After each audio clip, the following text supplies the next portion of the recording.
We got a bird in our house. It flew in. It's trying to fly out the door now.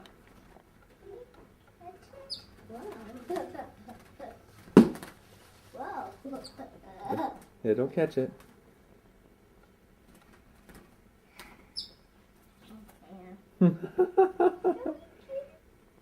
Okay, open the door, Lena. Oh, so we can let it out.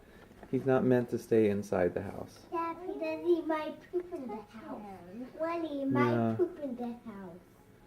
Okay, come on, let's open the door. I know, he'd be fun to touch, but we don't want to hurt him. I'm not going to hurt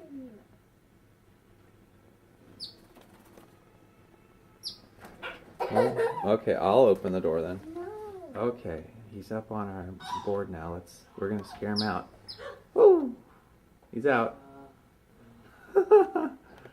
we had the front door open over here.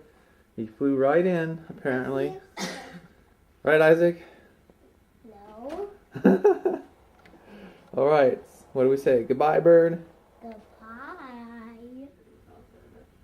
There he is. He's figuring out what just happened to him. You okay, buddy?